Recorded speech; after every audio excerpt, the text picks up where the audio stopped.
Buonasera, ben ritrovati all'appuntamento con l'informazione di Prealpina.it. Picchiato a sangue in un tentativo di rapina. Protagonista della serata da incubo avvenuta ieri nel rione varesino di San Fermo è stato Jacopo Malnati, che con Daniele Marangiolo forma il duo comico I Pantellas.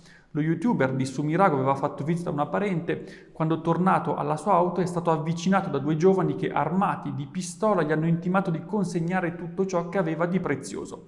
Il ragazzo ha opposto resistenza e ne è nata così una colluttazione con i banditi che lo hanno colpito al volto e poi sono fuggiti a mani vuote. Subito è partita la richiesta di aiuto e sul posto sono accorsi gli agenti della Polizia di Stato e un'ambulanza.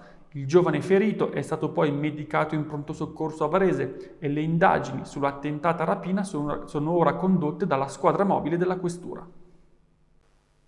E restiamo a Varese, dove questa mattina si è presentato il nuovo comandante della polizia locale. Sentiamo le sue parole nel servizio realizzato da Agenzia Blitz.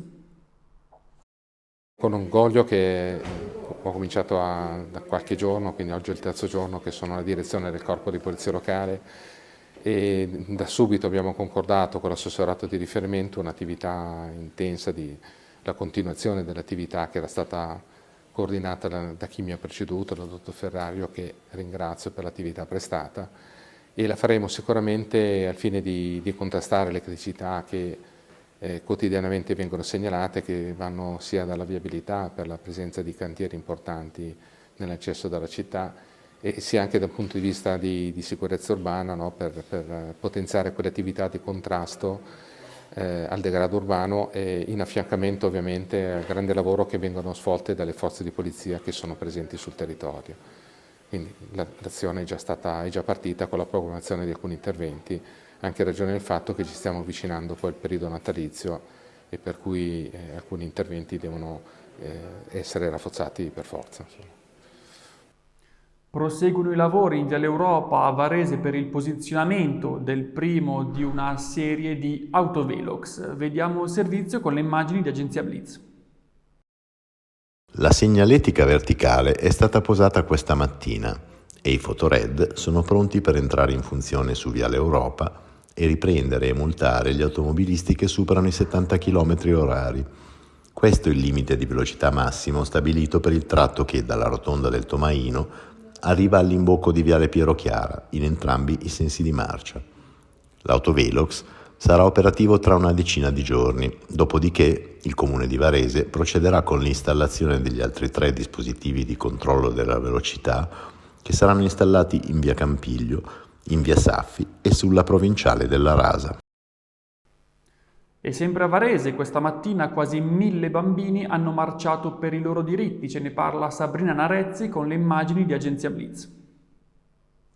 Quali sono questi nuovi significati di cui si arricchisce questa marcia? Quest'anno ci ritroviamo qui dopo 2 anni di pandemia che purtroppo con i bambini non siamo riusciti a fare nessun tipo di rappresentazione di uscita e per noi è stato veramente importante poter partecipare per dare importanza a questa giornata e valorizzare i diritti che tutti i bambini hanno, perché è importante che comunque tutti i bambini vengano rispettati e si dia loro un valore immenso e poi comunque quest'anno ancora un valore più importante perché bisogna comunque pensare alla pace, perché in Ucraina purtroppo si stanno vivendo delle situazioni molto particolari e noi vogliamo un mondo di pace dove i protagonisti dovrebbero essere sempre i bambini.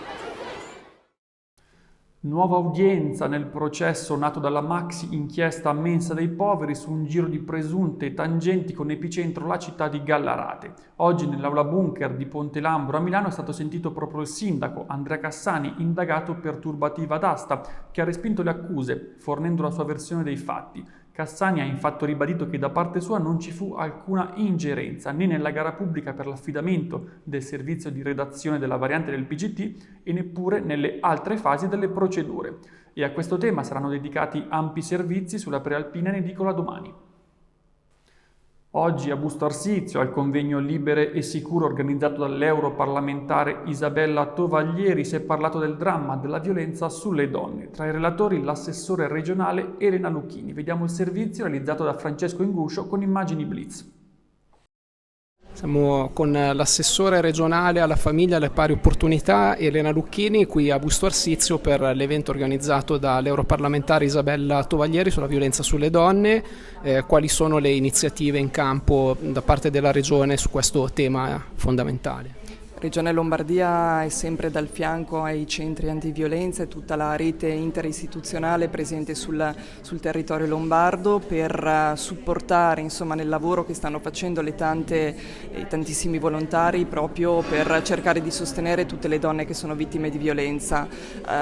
Stiamo lavorando in maniera sempre costante e investendo anche risorse importanti in sinergia con le altre direzioni generali, quindi anche con gli altri assessorati, perché quando parliamo di violenza parliamo anche dell'assessorato alla sicurezza e cooperando tutti insieme si sta cercando di essere sempre presenti con delle campagne importanti di sensibilizzazione da rivolgere agli studenti in ambito scolastico piuttosto che comunque all'esterno attraverso anche ATS, ASST e attraverso chiaramente l'informazione. Bisogna ed è importante parlarne significa far emergere il problema e mantenere sempre un'attenzione alta ed è quello che sta facendo Regione Lombardia oggi. E qui a Busto Arsizio è attivo da anni il centro antiviolenza EVA ODV, sono fondamentali, no, questi strumenti?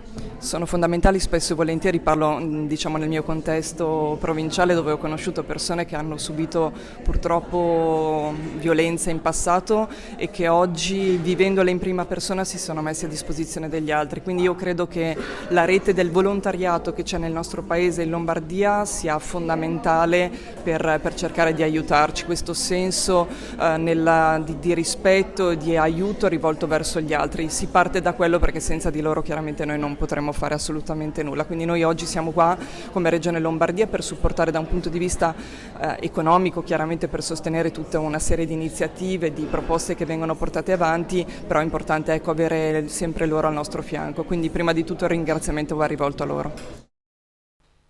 A Fagnano Lona arriva finalmente il medico di base in seguito alle improvvise dimissioni del dottor Enoch Envolo dopo le polemiche dei giorni scorsi. Da poche settimane a Fagnano si è venuta a creare una situazione molto critica per gli assistiti a lui assegnati. Ebbene, ora è arrivato l'annuncio tanto atteso. Nel corso della giornata odierna, spiegano da ATS Insubria, grazie a un capillare lavoro di ricerca è stata ottenuta la disponibilità di un medico che inizierà la propria attività già da lunedì. Passiamo adesso allo sport, calcio, Serie D, il Legnano passa in mani senesi. L'annuncio è arrivato nel primo pomeriggio di oggi. La Global Service SPA, società già proprietaria del Siena, ha rilevato l'intero capitale sociale dell'Associazione Calcio Legnano, dando così esecuzione agli accordi intrapresi nei giorni scorsi con la famiglia Munafò dal 2017 alla guida della società lombarda. La presentazione ufficiale dell'accordo è prevista per mercoledì prossimo. Ancora calcio, Serie C, domani la Pro Patria torna allo Speroni per ospitare la Juventus Under 23. Fischio di inizio alle 14:30, Jorge Vargas, allenatore biancoblù, inquadra così l'avversario di turno. Una squadra forte che ha tante soluzioni, hanno una rosa abbastanza ampia per giocare, per fare due squadre. Hanno cambiato parecchio perché magari tanti giocatori sono andati in prima squadra, però sono giocatori di un livello tecnico altissimo, sono giovani quindi fisicamente stanno anche bene.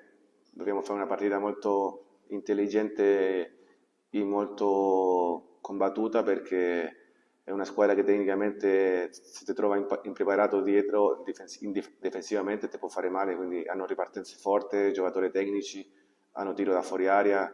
È una squadra fisica, ha gente abbastanza alta, quindi è una squadra molto pericolosa.